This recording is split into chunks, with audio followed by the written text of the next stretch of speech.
नमस्कार विद्यार्थियों, मैं BS राजावत मिशन ज्ञान के ऑनलाइन प्लेटफॉर्म CET के प्लेटफॉर्म पर आपका हार्दिक स्वागत करता हूं, अभिनंदन करता हूं। दोस्तों, आज जिस टॉपिक पे अपन बात करने वाले हैं वो है economic reform in India, Bharat में आर्थिक सुधार। क्यों ज़रूरत पड़ी थी आर्थिक सुधारों की और भारतीय अर्थव्यवस्था को गति प्रदान करने के लिए, भारतीय अर्थव्यवस्था को मंदी से बाहर निकालने के लिए हमारी सरकार ने क्या क्या उपाय काम में लिए हैं, इनकी चर्चाएं इस टॉपिक में हमारे को करनी है। तो देखिए, बात कर रहे हैं अपन भारत में आर्थिक सुधार। बेटाओ, अपन बात कर रहे हैं भारत में आर्थिक सुधारों की बात हमारी हो रही है।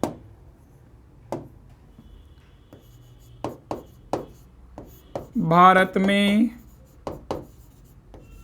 आर्थिक सुधार, इकोनॉमिक रिफॉर्म इन इंडिया। बेटा, भारत में आर्थिक सुधार है, इसकी विधिवत शुरुआत है वो मानी जाती है 24 जुलाई 1991 से। भारत में आर्थिक सुधारों की विधिवत शुरुआत है वो 24 जुलाई 1991 से मानी जाती है, नवीन औद्योगिक नीति की घोषणा के साथ। नवीन औद्योगिक नीति से बेटो 1990-91 में 1990-91 में भारत में जबरदस्त आर्थिक मंदी आई थी। 1990-91 में भारत में जबरदस्त क्या आई थी? आर्थिक मंदी आई थी। और इतनी जबरदस्त आर्थिक मंदी आई थी कि भारत की वित्तीय साख गिर गई थी। कोई भी पड़ोसी राष्ट्रीय या अंतर्राष्ट्रीय वित्तीय संस्था भारत को ऋण देने के लिए भी तैयार नहीं थी। और भारत को अपनी वित्तीय साख को बचाने के लिए RBI में जो स्वर्ण कोष रखा होता है, RBI में जो सोना रखा होता है, उसको बेटा बेच करके, गिरवी रख करके अपनी लाज बचानी पड़ी थी। तो आर्थिक मंदी आई थी और इस आर्थिक मंदी का भी कारण था, और इस आर्थिक मंदी का कारण था खाड़ी युद्ध। खाड़ी युद्ध में बेटा तेल सप्लाई है वो रोक दी गई थी। भारत की तेल सप्लाई को रोक दिया गया था खाड़ी युद्ध के दौरान। और आपको पता है किसी भी देश की अर्थव्यवस्था है वो पेट्रोलियम पर ही डिपेंड करती हैं, क्योंकि पावर किससे जनरेट होता है? पेट्रोलियम से। तो खाड़ी युद्ध के कारण क्या आई थी? आर्थिक मंदी आई थी। और इस समय इस मंदी के दौरान आप देखें तो इस मंदी के दौरान भारत के जो PM थे वो तो थे नरसिंहा राव, ये तो PM थे। और भारत के जो फाइनेंस मिनिस्टर थे वो थे मनमोहन सिंह। भारत के बेटा क्या थे? वित्त मंत्री थे। तो मनमोहन सिंह जी ने भारतीय अर्थव्यवस्था को इस मंदी से बाहर निकालने के लिए जो उपाय बताए, मनमोहन सिंह जी ने भारतीय अर्थव्यवस्था को इस मंदी से बाहर निकालने के लिए जो उपाय बताए, उनको तो कहते हैं आर्थिक सुधार। भारत में आर्थिक सुधार। और मनमोहन सिंह जी हैं, इनको भारत में आर्थिक सुधारों का क्या कहते हैं? जनक। आर्थिक सुधारों का जनक। बेटा, हमारे से प्रश्न पूछे कि भारत में इकोनॉमिक रिफॉर्म है, इसका फादर किसे कहा जाता है? तो भारत में आर्थिक सुधारों का जनक है वो कहा जाता है मनमोहन सिंह जी को। अब जो आर्थिक सुधार हमने अपनाए, इन आर्थिक सुधारों में मेनली जो बल दिया गया वो दिया गया था उदारीकरण,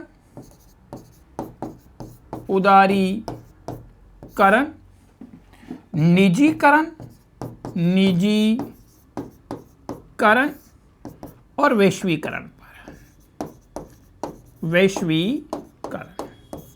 उदारीकरण, निजीकरण और वैश्वीकरण पर बल दिया गया था। इसीलिए तो बेटा जो भारत में आर्थिक सुधार है इस आर्थिक सुधारों का एक नाम है, वो तो है LPG model. LPG model. L for liberalisation, P for privatisation, G for globalisation. तो एक नाम तो है इसका एलपीजी मॉडल और दूसरा इसका नाम है वो है राव मनमोहन मॉडल। राव मनमोहन मॉडल। क्योंकि राव तो कौन हो गए, पीवी नरसिम्हा राव, जो कि उस समय भारत सरकार के प्रधानमंत्री थे, और मनमोहन कौन हो गए, मनमोहन सिंह जी हो गए, जो उस समय भारत सरकार के फाइनेंस मिनिस्टर थे। तो बेटा एक बार फिर से देखिएगा, भारत में आर्थिक सुधार, भारत में आर्थिक सुधारों की विधिवत जो शुरुआत है वो हुई है 24 जुलाई 1991 से, नवीन औद्योगिक नीति की घोषणा के साथ। बेटा 1990-91 में भारत में खाड़ी युद्ध के कारण आर्थिक मंदी आई थी और भारतीय अर्थव्यवस्था इतने बुरे दौर में चली गई थी कि भारत की वित्तीय साख को खतरा उत्पन्न हो गया था। कोई पड़ोसी राष्ट्र या कोई वित्तीय संस्था भारत को ऋण देने के लिए भी तैयार नहीं था। तो फिर भारत की वित्तीय साख को बचाने के लिए तत्कालीन सरकार ने रिजर्व बैंक में जो स्वर्ण कोष रखा होता है उसको गिरवी रखने और बेचने का निर्णय लेकर के अपनी वित्तीय साख को बचाया था। तो हमने कहा कि जब 1990-91 में भारत में मंदी आई थी, उस मंदी के दौरान भारत के जो प्राइम मिनिस्टर हैं वो तो नरसिम्हा राव साहब थे और फाइनेंस मिनिस्टर है वो मनमोहन सिंह जी थे।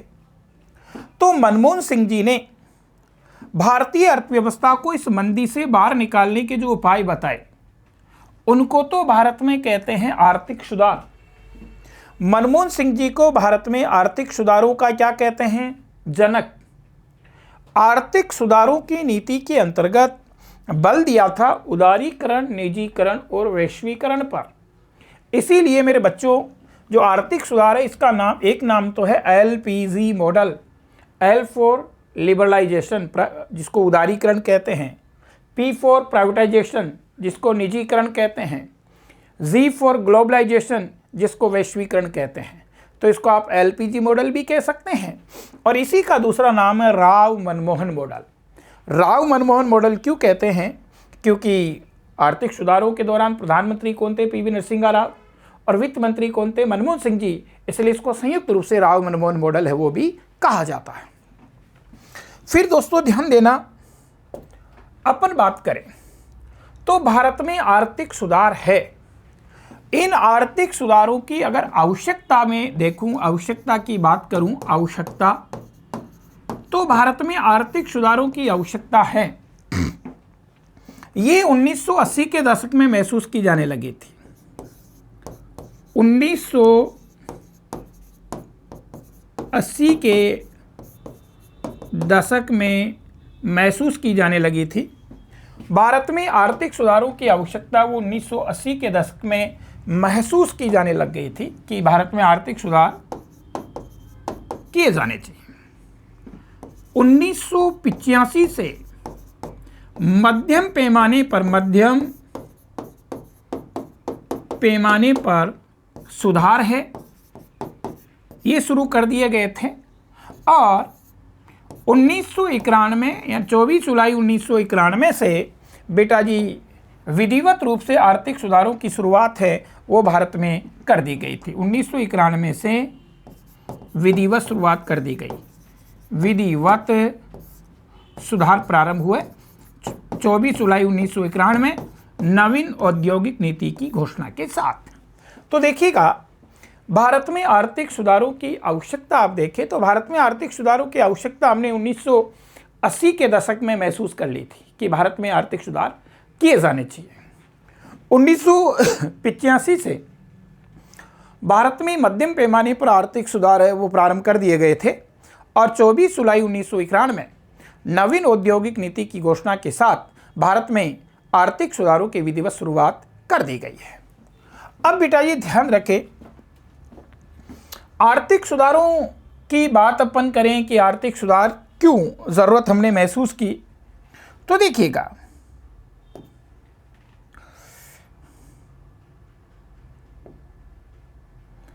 बेटा जी 1990-91 में भारतीय अर्थव्यवस्था आर्थिक संकट के दौर से गुजर रही थी और आर्थिक संकट का कारण था वो था खाड़ी युद्ध का होना। 24 जुलाई 1991 से भारत में आर्थिक सुधार है वो प्रारंभ हुए नवीन औद्योगिक नीति की घोषणा से। नवीन औद्योगिक नीति से, नवीन औद्योगिक नीति की घोषणा से भारत में आर्थिक सुधारों की शुरुआत हुई है। मनमोहन सिंह जी को भारत में आर्थिक सुधारों का जनक कहते हैं, फादर ऑफ इकोनॉमिक रिफॉर्म जो कहा जाता है, मनमोहन सिंह जी को कहा जाता है। और मनमोहन सिंह जी उस दौरान भारत सरकार के क्या थे, वित्त मंत्री थे और इन्होंने ही भारतीय अर्थव्यवस्था को इस आर्थिक संकट से बाहर निकालने के लिए उपाय बताए थे। फिर आप देखें कि आर्थिक सुधारों की ज़रूरत क्यों पड़ी, क्यों महसूस किया हमने कि भारत में इकोनॉमिक रिफॉर्म है वो किया जाना चाहिए। तो बेटा वो पहली बात कह रहे हैं कि हमारा जो बाह्य ऋण है, एक्सटर्नल डेब्ट है, वो हमारी जीएनपी का 60% तक हो गया था। यानी हमारे ऊपर ज़बरदस्त क्या हो गया था, कर्जा हो गया था जो हमारी जीएनपी का लगभग 60% तक था। पहली बात तो ये थी। नंबर 2 मुद्रास्फीति। मुद्रास्फीति होती है बेटा महंगाई। मुद्रास्फीति किसका नाम होता है? मुद्रास्फीति महंगाई का नाम होता है और मुद्रास्फीति की दर है वो 16.7% तक हो गई थी, यानी महंगाई चरम पर थी। तीसरी बात, हमारा जो विदेशी मुद्रा भंडार है वो बिल्कुल खाली सा हो गया था। मात्र 1.1 करोड़ अमेरिकन डॉलर ही हमारा विदेशी मुद्रा भंडार रह गया था, जिससे हम केवल 2 सप्ताह ही आयात कर सकते थे। यानी विदेशी मुद्रा भंडार है वो भी क्या हो गया था, खाली हो गया था। जो राजकोषीय घाटा है वो हमारी जीडीपी का 8.2% तक चला गया था। यानी कुल मिलाकर के 1990-91 में आप देखें तो भारतीय अर्थव्यवस्था बहुत ही ज़बरदस्त संकट के दौर से गुजर रही थी। बहुत बुरी स्थिति में हम चले गए थे। हमारा विदेशी मुद्रा भंडार है वो खाली हो गया, हमारे ऊपर ज़बरदस्त बाह्य ऋण हो गया, ज़बरदस्त महंगाई हो गई, राजकोषीय घाटा है वो 8.2% तक चला गया। ऐसी बुरी स्थिति में हम फंसे हुए थे। इसके पीछे कारण क्या था? इसके पीछे कारण ये था कि बेटा 1990-91 में खाड़ी युद्ध हुआ था। 1990-91 में खाड़ी युद्ध हुआ था। खाड़ी युद्ध, और खाड़ी युद्ध किसके बीच में हुआ था बेटा? इराक और इराक के बगल में एक छोटा सा राष्ट्र है कुवैत। कुवैत बेटा, कुवैत है ये इराक के बगल में एक छोटा सा राष्ट्र है, आर्थिक दृष्टि से बड़ा संपन्न है, अपार तेल के यहाँ भंडार थे।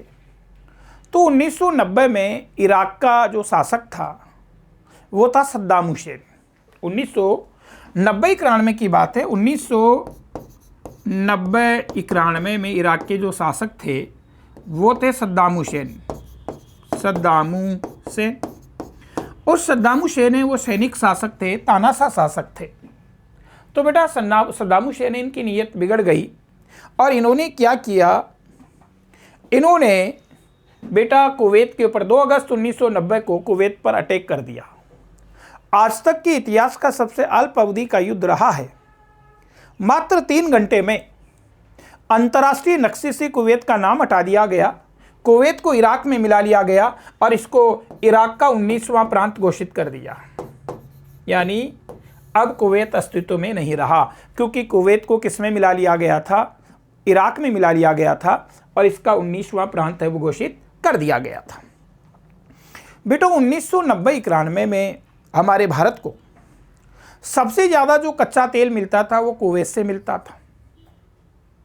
तो जैसे ही कुवैत के ऊपर सद्दाम हुसैन का अधिकार हुआ, तो चूंकि सद्दाम हुसैन एक सैनिक शासक था, तानाशाह शासक था, निरंकुश शासक था, तो जिन जिन लोकतांत्रिक देशों को कुवैत से तेल मिलता था उनको कमज़ोर करने के लिए सद्दाम हुसैन ने उनकी तेल सप्लाई को क्या कर दिया? रोक दिया, उनको तेल देना बंद कर दिया। अब बेटा जब तेल देना बंद हुआ तो आपको पता है उत्पाद की गतिविधियां तो डिपेंड ही किस पे करती है? तेल पे। तो जब तेल देना बंद कर दिया तो उनमें से हमारा भारत भी एक था, क्योंकि भारत भी तो लोकतांत्रिक राष्ट्र ही है।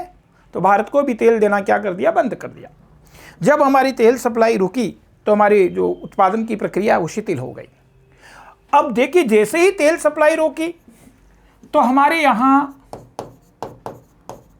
उत्पादन कम होने लग गया, और जब उत्पादन कम होने लग गया तो हमारी आयातों पे निर्भरता क्या कर गई? बढ़ गई।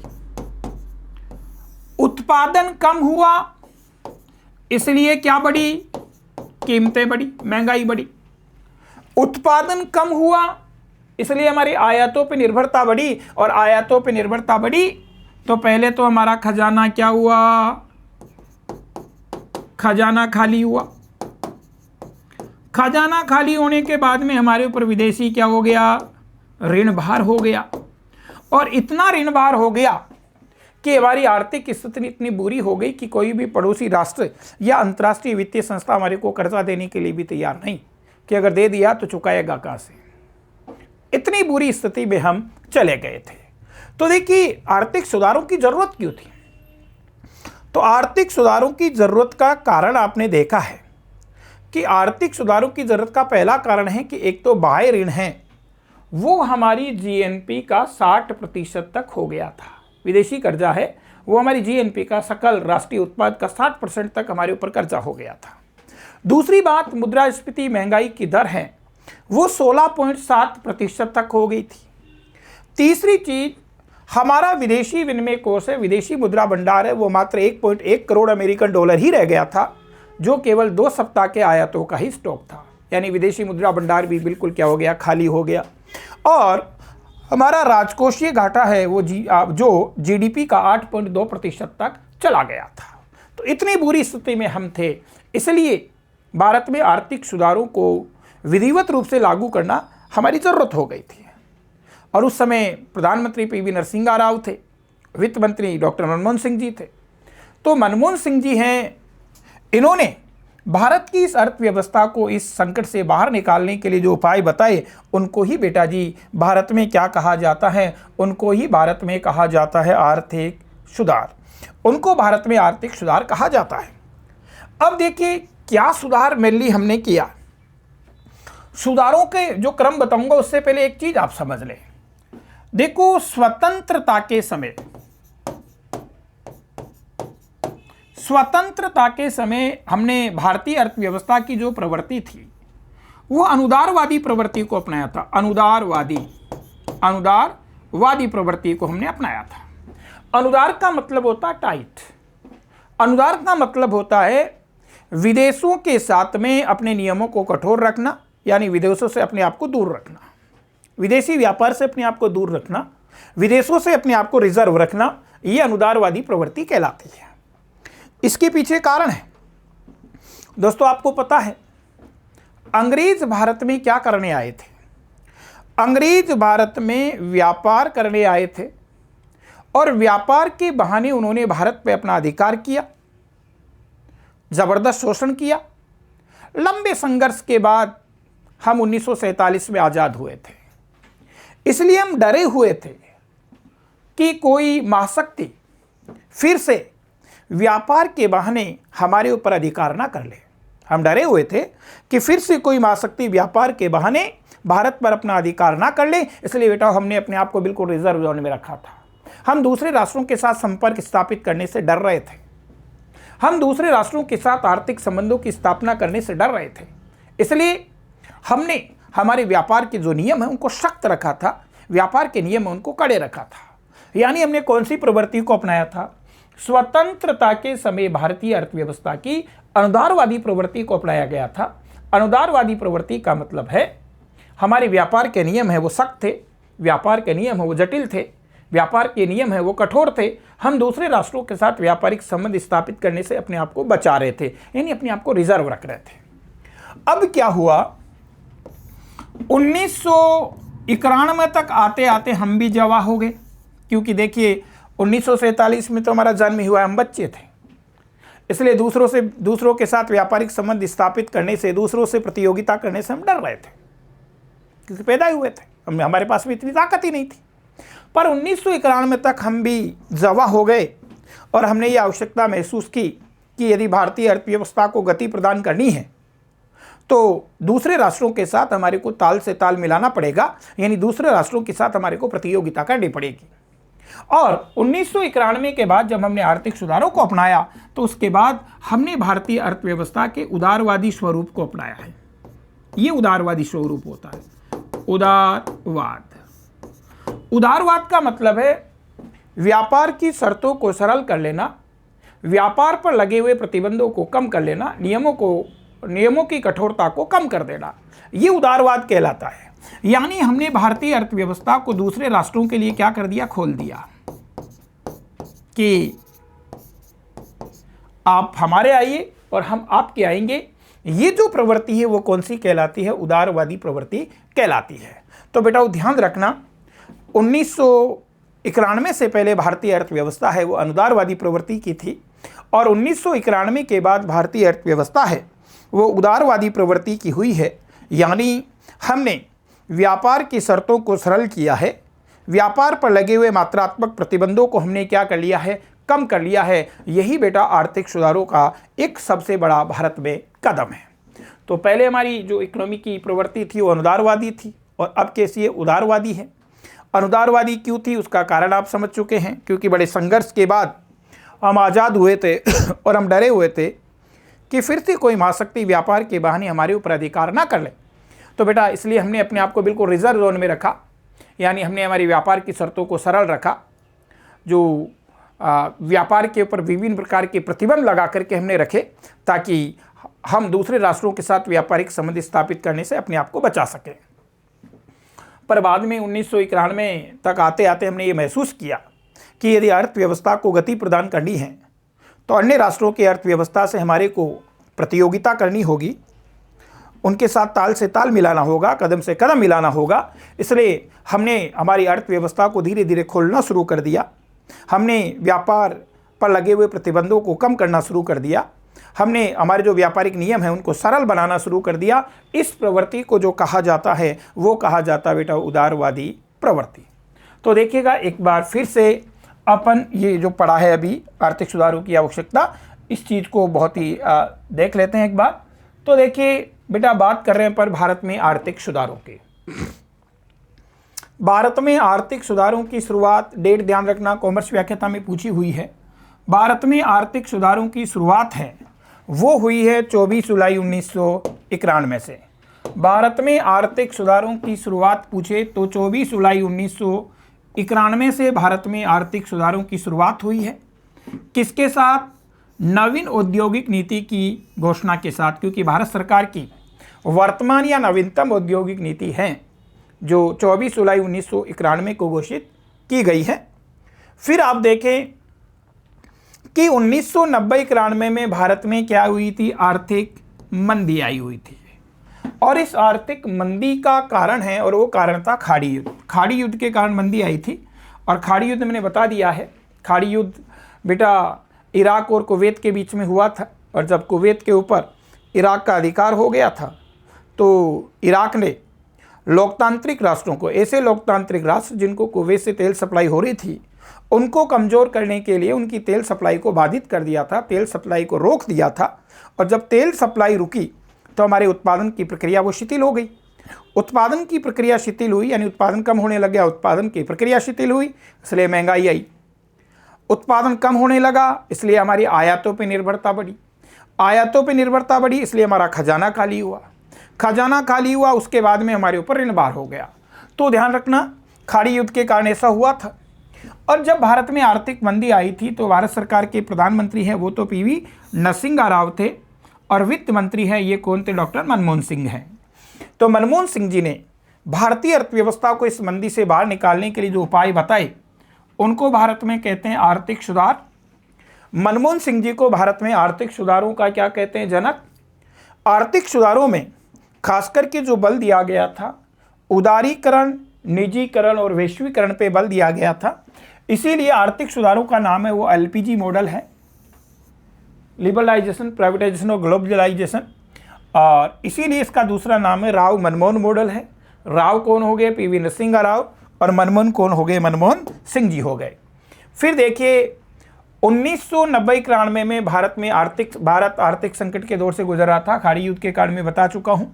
भारत में आर्थिक सुधार 24 जुलाई 1991 से शुरू हुए नवीन औद्योगिक नीति से, ये मैं बता चुका हूं। इस दौरान भारत में मनमोहन सिंह जी हैं, वो वित्त मंत्री थे और इन्होंने ही आर्थिक सुधारों की रूपरेखा है वो प्रस्तुत की थी। इसलिए मनमोहन सिंह जी को भारत में आर्थिक सुधारों का जनक है वो कहा जाता है। फिर अपन ने बात की है कि आर्थिक सुधार किए क्यों, तो हमने बताया कि एक तो हमारी जीएनपी का 60% तक हमारे ऊपर कर्जा हो गया था। दूसरा आप देख रहे हैं कि मुद्रास्फीति महंगाई की दर है वो 16.7% तक हो गई थी। तीसरा आप देख रहे हैं कि हमारा विदेशी मुद्रा भंडार है वो खाली हो गया था। केवल 1.1 करोड़ अमेरिकन डॉलर ही विदेशी मुद्रा भंडार हमारा रह गया था, जो केवल 2 सप्ताह के आयातों का ही क्या था? स्टॉक था। और फिर आप देखें तो हमारा राजकोषीय घाटा है वो जीडीपी का 8.2% तक चला गया था। इसलिए भारत में आर्थिक सुधार की आवश्यकता है वो महसूस की गई थी। फिर बेटाओ मैंने ये बताया है कि वैसे तो आप देखें तो भारत में आर्थिक सुधारों की आवश्यकता है 1980 के दशक में महसूस की जाने लगी थी। 1985 से भारत में मध्यम पैमाने पर आर्थिक सुधार है वो शुरू हो गए थे और भारत में आर्थिक सुधारों की जो विधिवत शुरुआत है वो बेटा 24 जुलाई 1991 में नवीन औद्योगिक नीति के साथ में हुई है। फिर हमने बात की कि खासकर हमने सुधार में आप देखें तो सुधार क्या किया हमने, तो सुधार में अपन अनुदारवादी से उदारवादी हुए हैं। अनुदारवादी थे आर्थिक दृष्टि से और अब हम कैसे हो गए? उदारवादी हो गए, उदारवादी हुए हैं, उदारीकरण को हमने अपनाया है। ये अनुदारवाद और उदारवाद क्या है आप समझ चुके हैं। जब हम स्वतंत्र हुए थे तो हमने अर्थव्यवस्था के अनुदारवादी स्वरूप को अपनाया था। हम दूसरे राष्ट्रों के साथ व्यापारिक संबंध स्थापित करने से डर रहे थे, अपने आप को बचा रहे थे और उसके पीछे कारण था कि साहब अंग्रेज है वो भी भारत में व्यापार करने के लिए आए थे। अंग्रेजों ने व्यापार के बहाने भारत पर अपना अधिकार किया, लंबे समय तक शोषण किया। लंबे संघर्ष के बाद हमारे को आज़ादी मिली। इसलिए हम डरे हुए थे कि कोई महाशक्ति हमारे ऊपर फिर से व्यापार के बहाने अधिकार ना कर ले, तो इसलिए हम अपने आप को दूसरे राष्ट्रों से क्या कर रहे थे? बचा रहे थे। इसलिए हमने व्यापार के जो नियम हैं बड़े कठोर रखे थे, सख्त नियम रखे थे। पर 1991 तक आते आते हमने ये महसूस किया कि अगर भारतीय अर्थव्यवस्था को गति प्रदान करनी है तो विश्व के अन्य राष्ट्रों की अर्थव्यवस्था के साथ हमारे को प्रतियोगिता करनी होगी। विश्व के अन्य राष्ट्रों की अर्थव्यवस्था के साथ हमारे को कदम से कदम मिलाना होगा। इसलिए हमने उदारवादी प्रवृत्ति को अपनाया है और उदारवाद का मतलब है हमने हमारे व्यापार की शर्तों को सरल कर लिया है, व्यापार पर लगे हुए प्रतिबंधों को हमने कम कर लिया है और हमने हमारी अर्थव्यवस्था को दूसरे देशों के लिए क्या कर लिया? खोल लिया है। यानी दूसरे देशों की कंपनियां हमारे देश में आ सकती हैं और हमारे देश की कंपनियां दूसरे देशों में जा सकती है। इसको हम उदारवादी स्वरूप कहते हैं। तो दोस्तों देखिए आज इस क्लास में हमने ये देखा है कि आर्थिक सुधार की ज़रूरत क्यों पड़ी, कब से आर्थिक सुधार हमने शुरू किए हैं, आर्थिक सुधारों में किन चीज़ों के ऊपर बल दिया गया है, इनकी विस्तार से चर्चा हमने इस क्लास में की है। अगली क्लास में मैं आपके साथ चर्चा करूंगा कि भारत में कौन कौन से आर्थिक सुधार हैं वो अपनाए गए। उसकी चर्चा हमारी अगली क्लास में होगी। आज के लिए बहुत बहुत आशीर्वाद, शुभकामनाएं। थैंक्स।